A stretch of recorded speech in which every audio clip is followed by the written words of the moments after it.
So, if you have not seen yet, PlayStation VR has officially dropped, basically. They've shown everything off for it already. They've given the schematics for it already. And some people are really happy about it, and some people are not happy at all. So I'll go ahead and give you the details for it. So Sony will be launching this PlayStation VR full on February 22nd, priced at $459.99. This is the first thing that people have problems with because it's like buying a brand new console, and that's something that not a whole lot of people are really cool with right now. The VR headset itself will include Sense controllers and stereo headphones, but a Sense controller charging station will be available separately, priced at $49.99.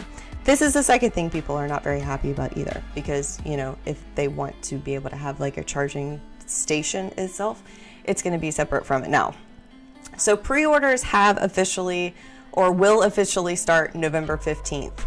And it is limited to Sony's PlayStation's online store. So it's not something that you can go out to GameStop and be able to pre-order things like that. It is something that is specific to Sony itself. So if you guys are wanting to get your hands on this, you guys are going to have to visit their website. And I do have the link for it already for the pre-orders, and you guys can get to that through my sites and sources on the Facebook page now, and it will take you straight to my Discord. I actually went ahead and posted it for you guys as well, so if you guys did want to get to this link or any of the other links that are on here too, it's already up for you guys.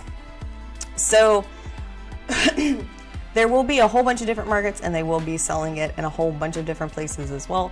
And the places that they will be starting their pre-orders for the new PlayStation VR is the United States, UK, France, and Germany. Unfortunately, these are the only places that they're going to be starting their pre-orders on, but hopefully it will be sometime soon that they will start to roll it out to other people in other countries as well.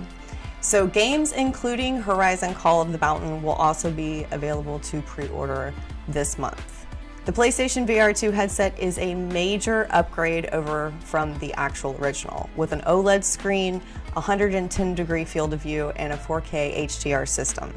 It also supports up to 120 Hz for, you know, of course, smoother frame and gameplay. The VR headset has 4 cameras built into the front of the actual display. So if you don't have a setup or like an external camera to actually follow your movements anymore, just like the old PlayStation VR used to, but the new one isn't going to actually need that at all. So the new PlayStation VR Sense controllers included adaptive triggers and haptic feedback, much like the DualSense, and can also detect finger touches, which is really, really cool because this is going to really start to change things, especially when it comes to VR. PlayStation VR games, however, are not compatible with the new PlayStation VR2. And this is what people are really upset about more than anything else. Even the fact that it still has a cord connected to it to your PlayStation. All of your PlayStation VR games that you originally have bought will not work at all with the new PlayStation VR. So there's a lot of people that, of course, have spent a good bit of money, especially with PlayStation VR games, that it basically isn't going to roll over for you guys. However, there is hopefully something in the future that will come for you guys to be able to get some of those games for free on the PlayStation VR, but right now, those are only rumors. While there are around 500 PlayStation VR games available, Sony has only actually announced a handful of titles, with 11 more announced actually the other day. Horizon Call of the Mountain, an original title in the same universe as Zero Dawn and Forbidden West, looks like it will actually launch with the VR version of Resident Evil 4, No Man's Sky, and all of those are actually supposed to be on the way for the new PlayStation VR as well. VR versions of Star Wars and The Walking Dead games are also planned too, so this kind of opens up a little bit more to what will be available for the new PlayStation VR, and that also is extremely exciting. Sony so far has announced the 11 games for PlayStation VR 2, and they are as follows: The Dark Pictures Switchblade VR, Cities VR Enhanced Edition, Crossfire Sierra Squad, The Light Brigade, Cosmonius High, Hello Neighbor Search and Rescue, which I'm also really excited for, Jurassic World Aftermath Collection, Pistol Whip VR, Zenith The Last City, After the Fall, and Tentacle. I haven't looked at the last one, but most of these I've actually looked at. But when I read some of these, I was like, I wonder how good these will actually be. So if you guys are wanting to check this out, like I said, the pre-orders for them will be up November 15th. And of course, you guys can go online and look at Sony's store right now too.